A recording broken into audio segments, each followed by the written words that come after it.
Alright, so this is a first for me. Just cleaned off there. So I put out a little feeler on Facebook to get a little DualSport group ride together in my local area, and I have a whopping 13 people following me, or 12 people following me, 13 altogether. So I don't know how good of a video I'll be able to make out of this because I'm leading, so I'm not going to get a ton of footage of the fact that I've got, I don't know if you can see it in the mirror, just a group of motorcycle headlights behind me. But yeah, we'll see what happens. I'm going to try to run the camera as much as possible and edit together a nice video for y'all guys. So I'm going to try to leave all the pavement stuff out of it. Wish me well, I guess. Like I said, this is my first time leading a group like this, so we'll see how it goes.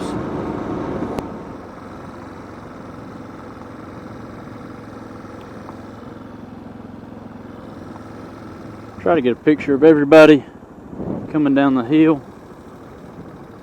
It's a lot of stinking people showed up for this ride. I was not expecting it.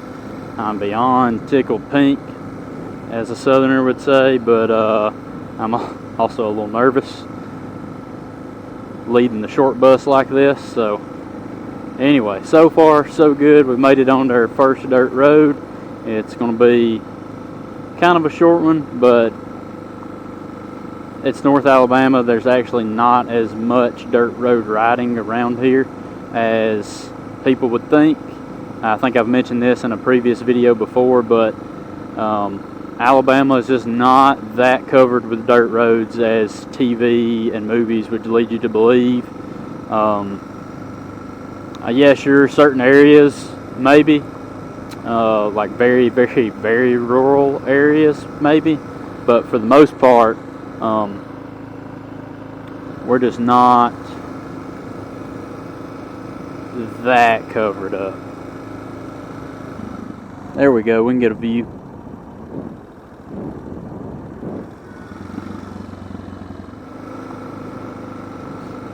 So yeah, so for anybody following along on this ride, who then sees this video, because I'm going to try to post it out for all the members that showed up for this ride. We're very near Lexington right now, so I mentioned in the meeting this morning we were going to kind of be doing some backtracking, and we're going to be coming back through here, so it is what it is. For all my subscribers that are watching, we're fast approaching that 1,000 mark. That is awesome.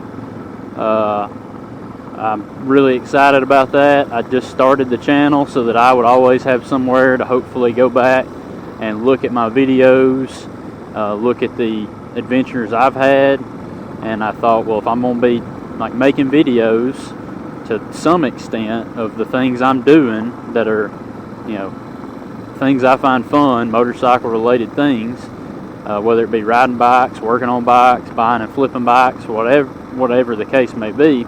It's like if I'm going to try to video it or take a few snapshots of it, I might as well at least try to add some commentary and make it watchable for other people so somebody can get some kind of use out of it instead of me just privately uploading where no one can view and I just have these videos to look back on. You know, it's not a way to make money or anything. When I hit 1,000, I'll be able to monetize, but I'm going to be getting, based on my analytics, like, I don't know, maybe like $20 a month for 200 videos I've uploaded. So yeah, it doesn't exactly, it's not exactly a net gain in the grand scheme of things. So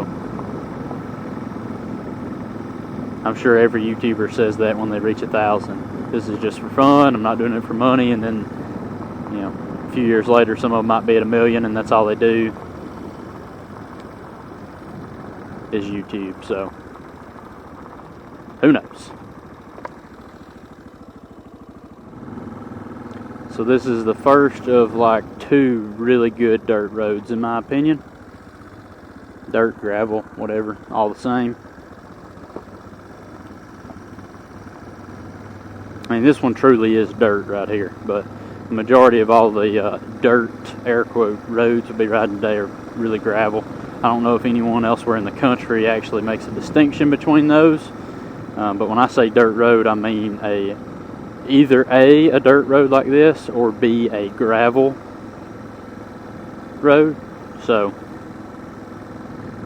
I use the word dirt road synonymously with both.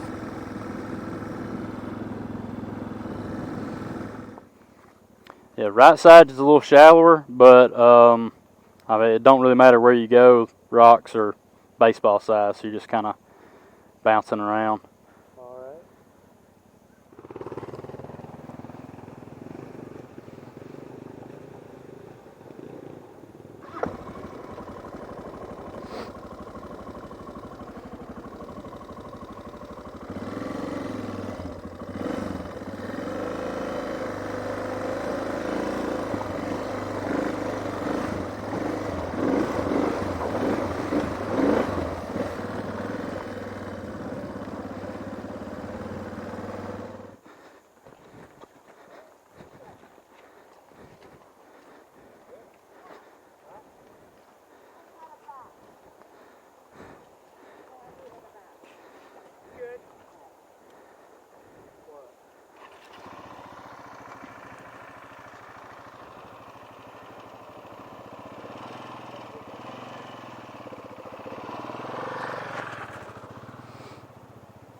Is that 13?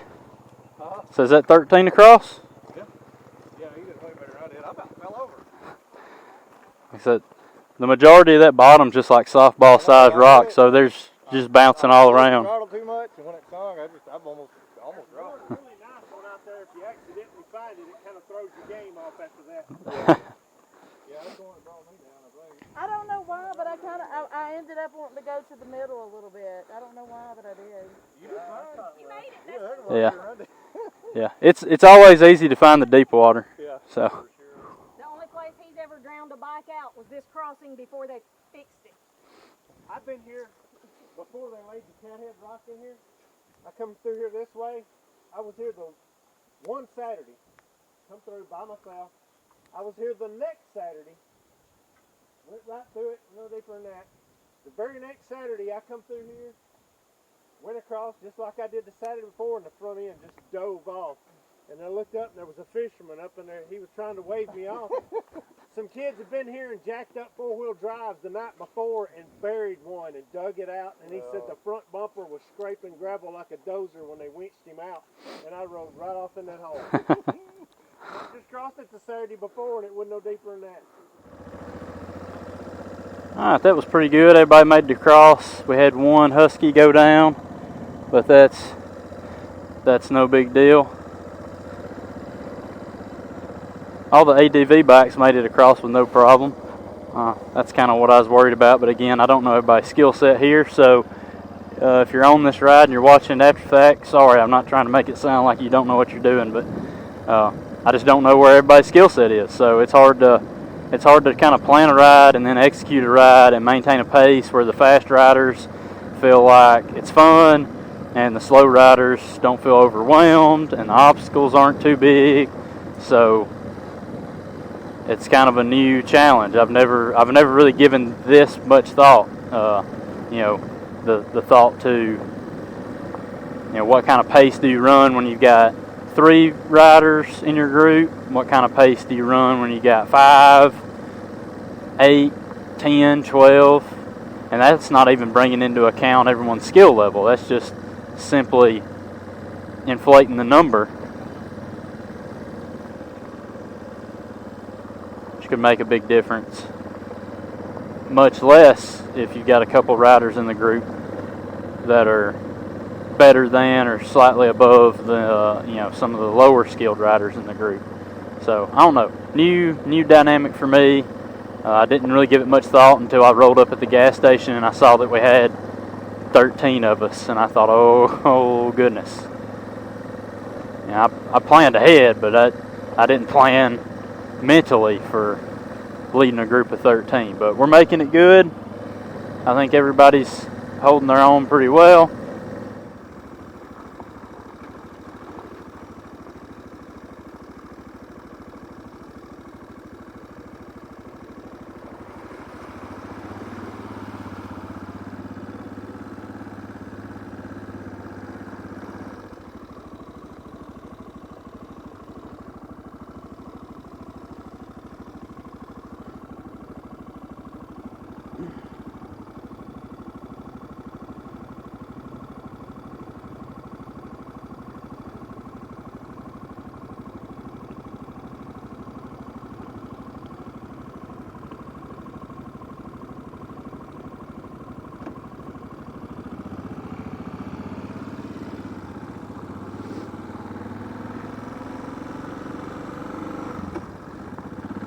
We're about to reach the halfway point, coming back into Lexington.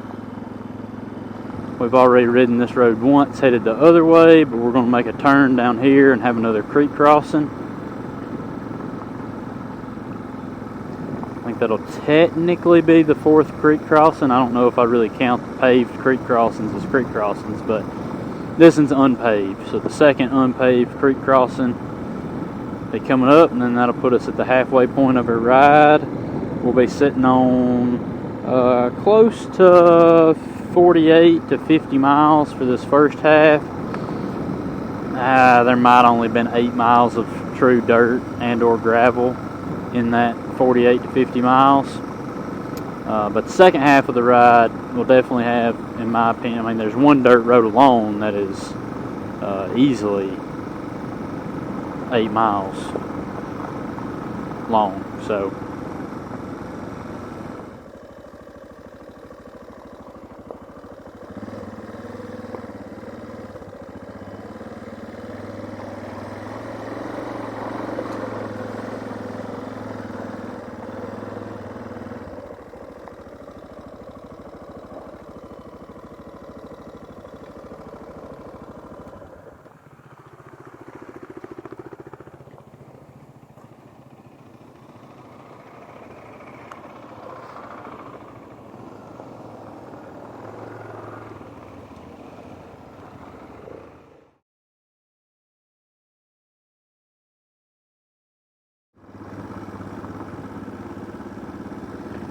alright, so here we are in the second half of the ride. We've got, I'm not sure how long this dirt road is. It's a pretty long ways. We pulled off on it. My odometer is at 61 miles. And so we'll see how long it ends up being. I'd love to get a shot of everybody cruising by, but unfortunately, that's not going to happen. And it hasn't rained in a week prior to this ride, so it's really dusty, so everybody's kind of spread out when we hit dirt roads to try to keep from eating too much dirt and dust.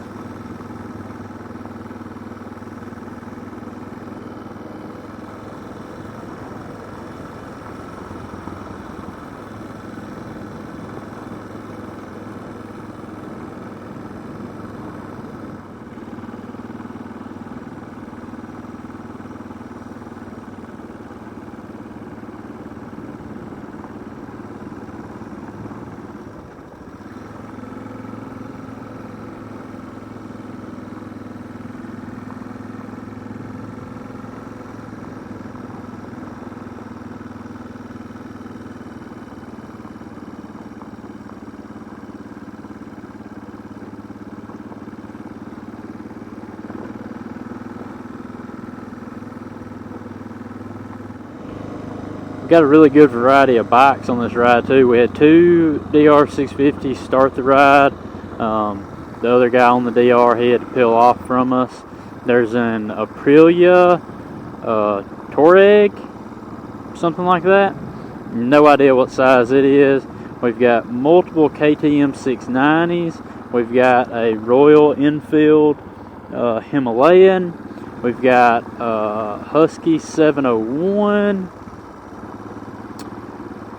We potentially, no, I don't think we have we've got a KTM 390, KTM 1090, and a Beta 500, and a Kawasaki Super Sherpa 250. And I think that's about it, but I mean a good array of bikes, some ADV bikes, some true DualSports, some small displacement DualSports, some large displacement. You know, the 1090 is probably the biggest ADV bike in the bunch. So yeah, just a good array of bikes. I'd like to be able to actually incorporate some true off-road into this route, but without the easiest way to do that would be everyone get a day pass for the Natra property to be able to turn off at the off-road part when we get to West Point, Tennessee. But you know, you'd probably be splitting the group because the ADV bikes wouldn't be willing or wouldn't want to do that potentially. And the smaller bikes would easily do it and have no trouble with it. So that might be a challenge, incorporating some true off-road into my next ride maybe. I don't know if you can catch a glimpse or an occasional glimpse in the mirror, see how many bikes we got behind us back there, but so far so good. I don't think anybody's really dumped it or anything. A little tip over in the creek early on, but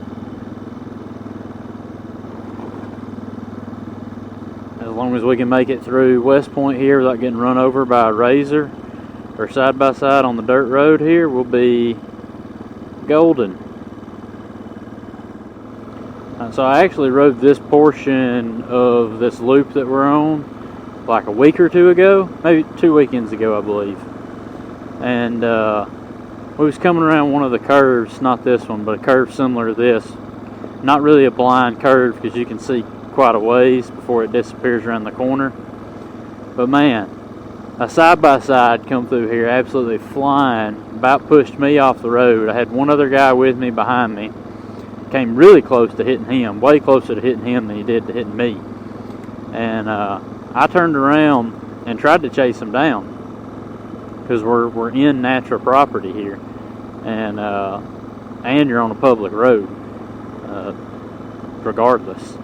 And we come by right through here. This straight stretch is called gas stop parking, and we come right through here, and he had to be going 70 even around these little slight curves and stuff. I know because I looked down and I was doing 65 and I was not gaining on him. So at that point I was like, enough's enough. Ain't no sense in like getting killed over it. Plus, not to mention if I catch him, all I was hoping to do was pull out my phone and get a picture, but I may have ended up getting a whooping and needing to go to the hospital or something. Who knows? So anyways, I just slowed down, turned around, called it quits. I'd left my buddy sitting on the side of the road back here because he's not familiar with this area or anything. So anyways, it could have ended way worse than it did, but it wasn't necessary.